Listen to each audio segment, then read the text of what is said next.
नमस्कार दोस्तों, आज हम लोग इस वीडियो में बात करने वाले हैं ज़मीन से जुड़े हुए कुछ शब्दों के बारे में, जो कि एक आम आदमी को पता होना बहुत ज़रूरी है। क्योंकि आगे चल के उनको ज़मीन के बारे में सारी जानकारी रखना है और ज़मीन के सारे काम उनको करना ही है। और लड़के अगर हैं तो उनको तो स्पेशली ये वीडियो देखने की ज़रूरत है, ताकि उनको ज़मीन से संबंधित, ज़मीन के कागज़ से संबंधित सारे वर्ड उनको पता होने चाहिए कि क्या कौन चीज़ है। तो सबसे पहले जानते हैं कि रैयत क्या होता है।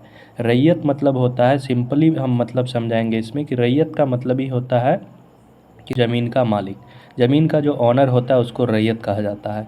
दूसरा वर्ड है खाता संख्या। खाता संख्या क्या होता है? जिस तरह हर एक आदमी का एक आधार नंबर होता है, उसी तरह हर एक रैयत का एक खाता नंबर होता है। उसका एक खाता नंबर में बहुत सारा ज़मीन होगा, अलग अलग जगह ज़मीन होगा, लेकिन जो खेत होगा उसका प्लॉट संख्या अलग होगा, लेकिन खाता नंबर उसका एक ही होगा। एक आदमी का एक खाता नंबर, समझ गए। अब तीसरा है वर्ड खसरा संख्या। खसरा संख्या क्या होता है?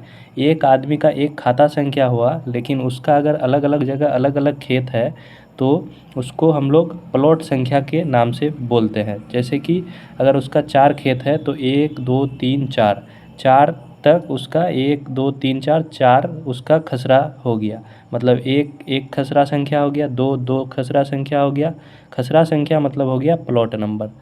और एक वर्ड है रकबा। रकबा मतलब क्या होगा? उसका खेत का जो एरिया होता है उसको रकबा बोलते हैं। रकबा सिंपल मीन्स है एरिया का, एरिया बराबर रकबा। और एक वर्ड है खतियान। खतियान क्या होता है? जो अभी जो सर्वे से पहले जो खतियान बना हुआ है वो 100 साल पहले बना हुआ है। खतियान मतलब इसमें ज़मीन के बारे में सारे डिटेल्स दिए हुए रहते हैं कि ज़मीन का ऑनर कौन है, उसका एरिया कितना है ज़मीन का, इसमें किस तरह की ज़मीन है, ये सारे डिटेल्स दिए रहते हैं। और ये एक प्रमुख दस्तावेज है, ये एक बेस माना जाता है।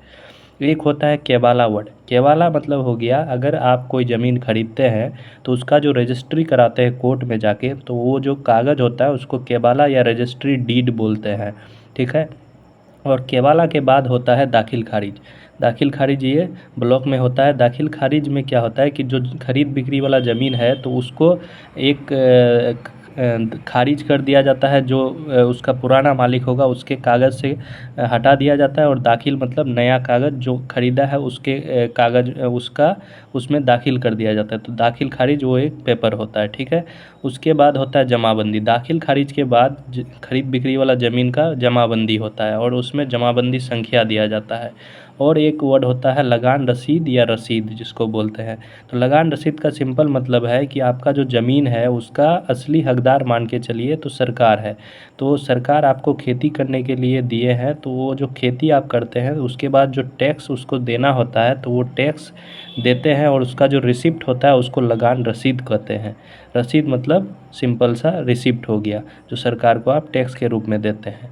और एक वर्ड होता है बटाईदार। बटाईदार मतलब हो गया कि जो आप अपने खेत को अगर दूसरे आदमी को देते हैं सिर्फ खेती करने के लिए, लेकिन ज़मीन आपका ही रहता है, तो वो व्यक्ति जो खेती करता है कुछ समय के लिए उसको बटाईदार बोलते हैं।